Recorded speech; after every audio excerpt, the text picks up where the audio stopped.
Hello everyone, does anyone here like grapes? Today we will go on a journey together. The journey from vine to wine. America, land of opportunity, and as it turns out, a whole lot of grapes. Whether you're sipping on a glass of Chardonnay or munching on a handful of seedless grapes while binge-watching your favorite TV show, there's a good chance those juicy wonders came from a vineyard somewhere in the United States. But how does a humble little grape go from vine to wine, or to your fruit salad? Let's take a deep dive into the surprisingly entertaining world of growing and harvesting grapes in America.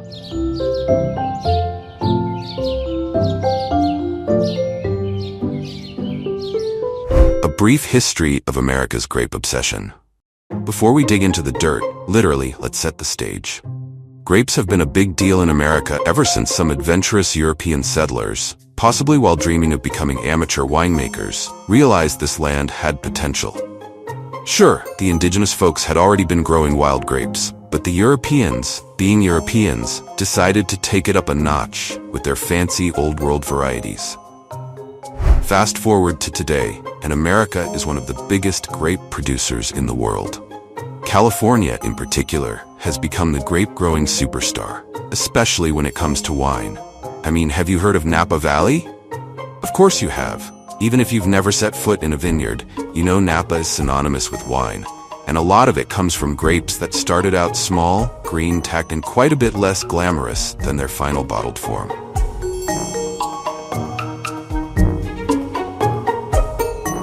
Step 1. Choosing the right grapes. Growing grapes is not as simple as planting a vine and waiting for Mother Nature to do her thing. No, it's more like a game of high-stakes matchmaking. There are over 8,000 different types of grapes in the world, and not all of them are interested in hanging out in your backyard. As you are seeing, this is a modern method that uses biotechnology to propagate millions of grapevines every year. Seedlings are pruned and dipped in a probiotic to stimulate the growth of young shoots.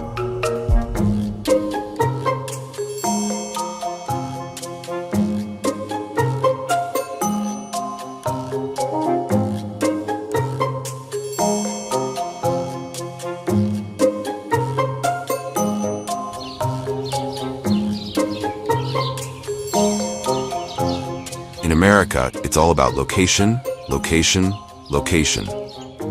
Different types of grapes thrive in different climates.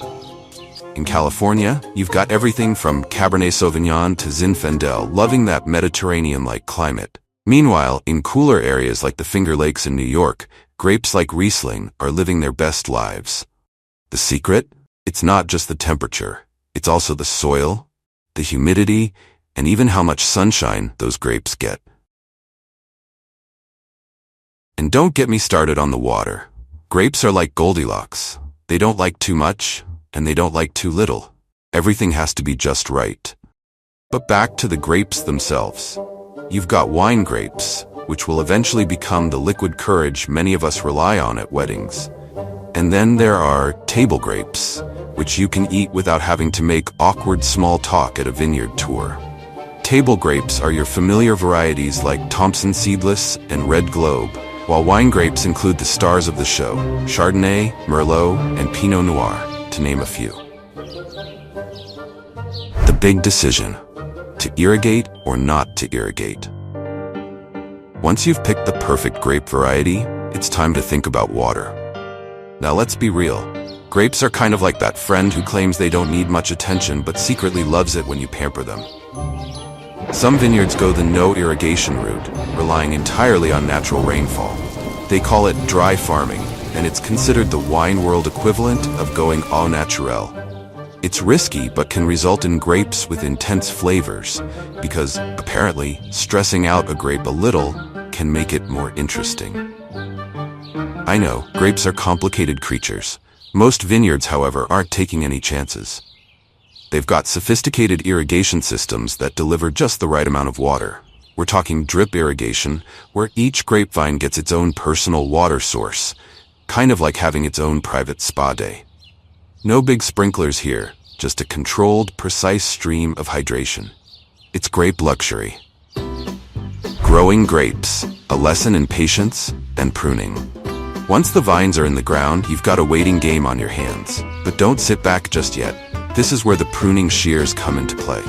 Grapevines have a tendency to go wild if left to their own devices. Think of them as teenagers who need a little discipline now and then. If you don't prune your vines, they'll produce a whole lot of leaves and not enough grapes. And nobody is signing up for a wine made from leaves, am I right? So the key is to prune away the excess growth so the vine can focus on what really matters, producing delicious grapes. This process happens during the dormant season, usually in winter. And while it may look like you're hacking away at the poor thing, trust me, the vines appreciate it in the long run. Plus, it gives you a chance to get outside and wield a pair of sharp tools. Therapeutic, right? Pollination. Letting the bees do the work.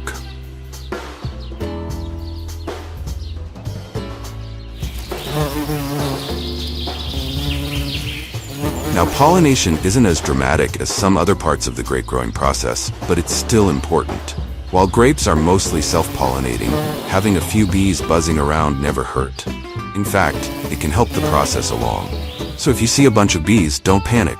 They're just helping you out. Plus, maybe you'll get a bonus honey harvest out of the deal. Double win.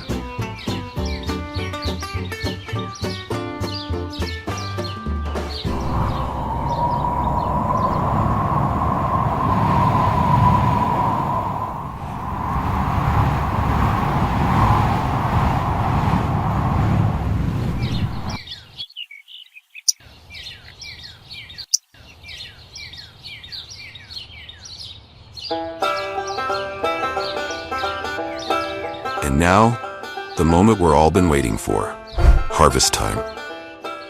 After months or years of nurturing your vines, the time has finally come. Grape harvest. The exact timing is crucial. Harvest too early and your grapes will be too sour. Too late and they'll be overly sweet or even mushy. It's like trying to pick the perfect avocado, except instead of guacamole, you're after a perfect glass of wine.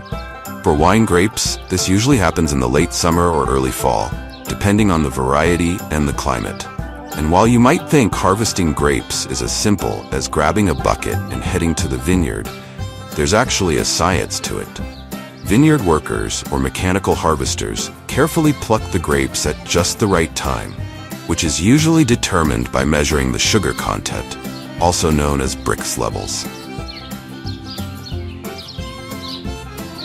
In addition to manual harvesting methods, depending on the needs of the vineyards, they can now use some modern technological equipment to carry out the harvesting.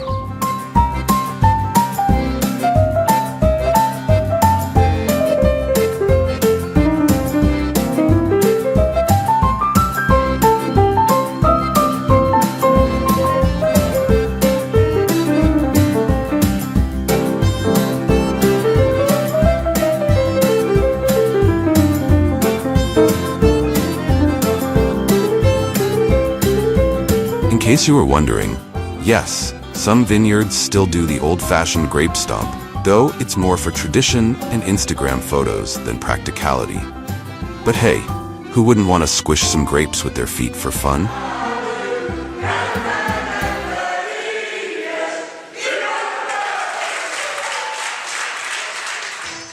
The big reveal. What happens after the grape harvest? So you've got your grapes. Now what?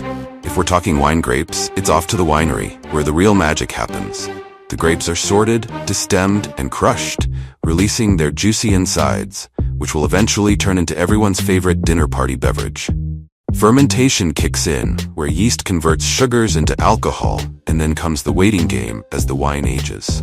Red wines might sit in oak barrels for a while, soaking up all that oaky goodness, while white wines tend to be a little more impatient and hit the bottle sooner.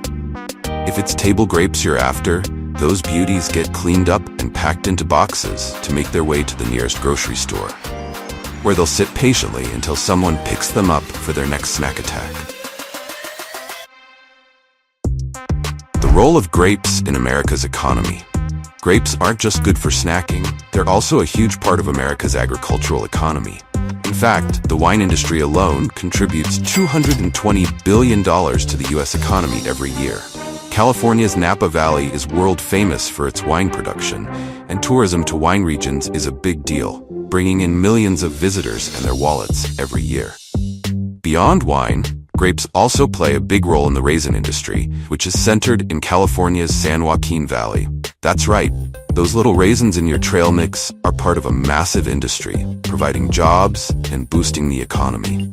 Even if you're more into table grapes, you're still contributing to a multi-billion-dollar industry.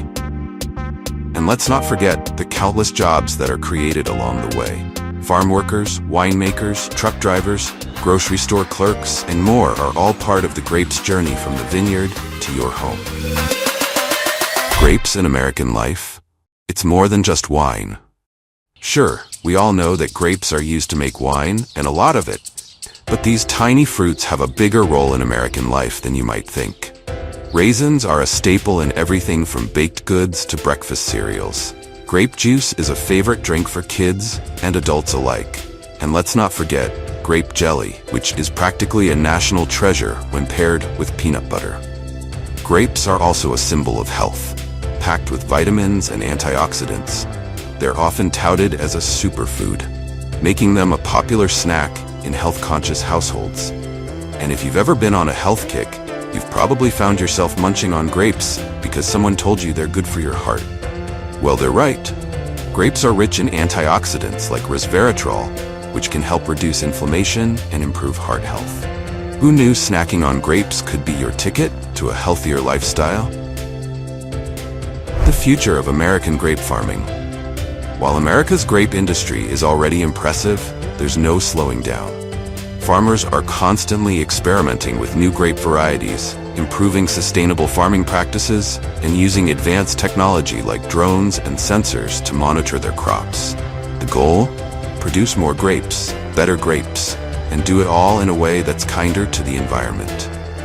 And as climate change continues to affect traditional grape-growing regions, some farmers are looking to new areas, like Oregon and even parts of the Midwest, to expand their vineyards. So, who knows? You might soon be sipping on a wine from a vineyard in Ohio, or munching on grapes grown in Minnesota. The grape life, lessons learned. If there's one thing we can all take away from the grape growing and harvesting process, it's that patience is key. From choosing the right grape variety to waiting for the perfect harvest day, everything takes time. But the reward? Oh, the reward is sweet. Sometimes literally, sometimes with a satisfying tang of fermented greatness. Growing and harvesting grapes in America isn't just about the end product. It's about the journey, the weather watching, the vine pruning, and the satisfaction of knowing that you played a part in creating something delicious.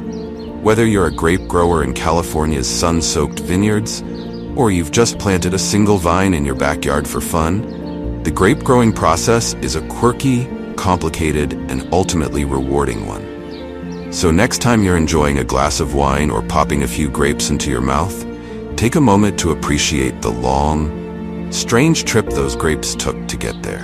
And if you ever feel like your life is a little too chaotic, just remember, even grapes need a bit of structure and discipline to become something great. The next chapter of American grapes. As we wrap up our delightful journey through the world of growing and harvesting grapes in America, one thing's for sure. Grapes may be small, but they play a huge role in the agricultural landscape. From tiny backyard vineyards to massive commercial operations, grapes have firmly rooted themselves in American culture. Pun totally intended. And who knows, maybe after reading this, you'll be inspired to start your own vineyard, or at the very least, buy a better bottle of wine next time. Cheers to the grape life. And that's the exciting journey of grape. Don't forget to like and subscribe to our YouTube channel to get notified when our exciting videos go live. Goodbye.